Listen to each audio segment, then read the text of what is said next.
আমার আল্লাহকে নিয়ে যে সমস্ত বাজে কথাবার্তা বলেছে এই আবুল সরকারের মতো শয়তানেরা এই দেশের কিছু রাজনৈতিক ব্যক্তিত্ব আমরা অবাক হয়েছি। তাদের পক্ষ নিয়ে কথা বলেছে, তাদের নাকি চেতনা লেগেছে। বাউলরা নাকি দেশের চেতনা, বাঙালি চেতনা। খোদার কসম খায় বলি, আমার এই কথা বলতে কোনো দ্বিধা নাই। যেই চেতনা আমার ইমানকে নষ্ট করে, যেই চেতনা স্বাধীনতার সার্বভৌমত্বের বিরুদ্ধে হুমকি হয়ে দাঁড়ায়, আমার এই কথা বলতে কোনো পরোয়া নাই। ওই চেতনা আমি রাখতে পারি। যে চেতনা ইমান খেতে পারে ওই চেতনার সাথে আমরা নাই। তাদের পক্ষে তারা কেন নিচ্ছে? ওই যে কথা পিছনে, এই সমাজের মানুষ মোটকাজ হয়েছে, সমাজ জানে না। মনে আছে কথা, মনে আছে কথা, বুঝতো কথা অনেক পাঁচটা। আমরা একটাকে আলোচনায় আনছি না, এই জন্যই চারটা বলতেছি। বলেন, আবার বলেন, কয়টা? এই চার প্রকার, চার শ্রেণীর মানুষ আপনিও বের করতে পারবেন, এটা জটিল কিছু না। আমি সূত্রটা বলে দিই। ধরেন আলু মাপবেন, আলু, নতুন আলু আসছে। আচ্ছা, তার আগে বলেন তো গাড়ি পাল্লায় পাল্লা থাকে কয়টা? দুইটা। কয়টা? দুইটা। এখন এক পাল্লায় পাথর রাখছেন, আরেক পাল্লায় আলু রাখেন নাই, বলেন মাপা যাবে? কেন যাবে না? আমি যা শিক্ষা দিচ্ছি শেষ পর্যন্ত এই জবাবটাই দিবেন। মাঝে মধ্যে জিজ্ঞেস করবো কেন মাপা যাবে না, আপনারা এই জবাব দিবেন।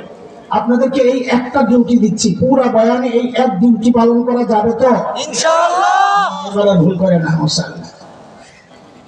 কেন মাপা যাবে না? বলেন যে পাল্লা একটা খালি। আমি আবার জিজ্ঞেস করি তো ঠিক মতো জবাব দিয়ে। এক পাল্লায় পাথর রাখছি, আরেক পাল্লায় আলু রাখি নাই, মাপা যাবে? কেন যাবে না? পাল্লা খালি না, একটা বলতে হবে, নইলে সব এলোমেলো হয়ে যাবে। বলেন কেন মাপা যাবে না? পাল্লা একটা খালি। ধরেন তার উল্টাও হইতে পারে, এক পাল্লায় আলু রাখছেন, আরেক পাল্লায় পাথর রাখেন নাই, মাপা যাবে? কেন যাবে না? মাশাআল্লাহ, এই তো লাইনে বসছে। হাসরের মাঠে আল্লাহর আদালতে এমন এক শ্রেণী মানুষ আসবে যাদের নেকির পাল্লায় নেকি তো আছে, কিন্তু গুনার পাল্লায় গুনাহ নাই একটাও।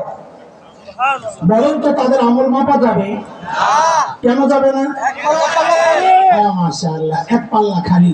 তাদের ব্যাপারে আল্লাহ সিদ্ধান্ত, তারা বিনা হিসাবে জান্নাতে চলে যাবে। তাদের হিসাব হবে না, কেন বলেন তো?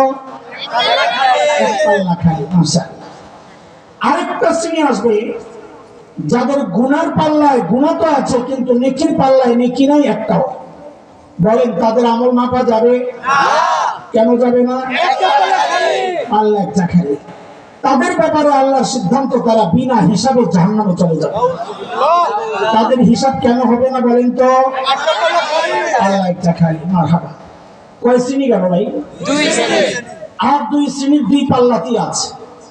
কারো নেকির পাল্লা ভারী হবে, কারো গুনার পাল্লা ভারী হবে। যদি নেকির পাল্লা ভারী হয়, তার ব্যাপারে আল্লাহর কি সিদ্ধান্ত আল্লাহ নিজেই জানাইছেন সূরা আল কারিআর মধ্যে। আল্লাহ বলেন, فَأَمَّا مَنْ ثَقُلَتْ مَوَازِينُهُ فَهُوَ فِي عِيشَةٍ رَاضِيَةٍ। যার নেকির পাল্লা ভারী, আল্লাহ বলেন সে জান্নাতি। وَأَمَّا مَنْ خَفَّتْ مَوَازِينُهُ فَأُمُّهُ هَاوِيَةٌ। যার গুনাহ পাল্লা ভারী, নেকির পাল্লা হালকা, আল্লাহ বলেন সে জাহান্নামী। কয় গ্রুপ গেল ভাই? এক নাম্বার, নেকির পাল্লায় নেকি আছে, গুনার পাল্লায় গুনাহ নাই একটাও। তাদের আমল মাপা যাবে? কেন যাবে না? তাদের ব্যাপারে আল্লাহর কি সিদ্ধান্ত? বিনা হিসাবে জান্নাত। তারা কারা?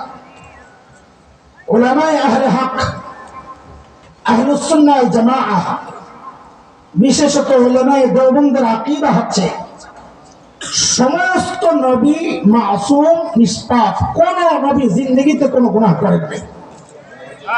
বলেন তো আমার সাথে, কোন নবী জিন্দেগিতে কোনো গুনাহ করেন নাই। কেন করেন নাই সেটা ভিন্ন সাবজেক্ট, কিন্তু যেহেতু ওঠাইছি কথা, ভেতরে যেন অস্পষ্টতা না থাকে, এমন না হয় যে একটা বিষয়ে কিছুই জানি না, এমন না হয়। নবীরা কেন গুনাহ করেন নাই? আর অনেক কারণের মধ্যে একটা মৌলিক কারণ হচ্ছে সমস্ত নবীকে আল্লাহ নিজেই গুনাহ থেকে বাঁচায়া দিয়েছেন। বলেন নবীরা গুনাহ কেন করেন নাই? আল্লাহ বাঁচায়া রাখছেন। আল্লাহ প্রশ্ন হচ্ছে আল্লাহ কেন বাঁচাইলেন নবীদেরকে? আবার প্রশ্ন আসবে, জবাবও আছে।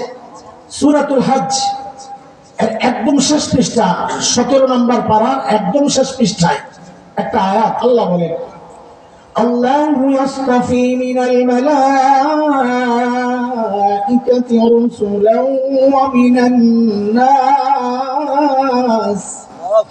আল্লাহ বলেন সমস্ত রাসূলকে আমি আল্লাহ নির্বাচন করছি। রাসূলরা কার নির্বাচন? কোন রাজা বাদশার নির্বাচন না। এখন কোন নবী রাসূল যদি গুনাহ করে আল্লাহর নির্বাচনটাই প্রশ্নবিদ্ধ হয়ে যায়, যা আমাদেরকে গুনাহ থেকে বাঁচাতে কাদেরকে নবী রাসূল বানাইয়া পাঠালেন, তারা নিজেরাই তো গুনাহ করে। আল্লাহর নির্বাচন যেন প্রশ্নবিদ্ধ না হয়, এই জন্য আল্লাহ তাআলা সমস্ত নবীকে গুনাহ থেকে বাঁচায়া রাখছেন।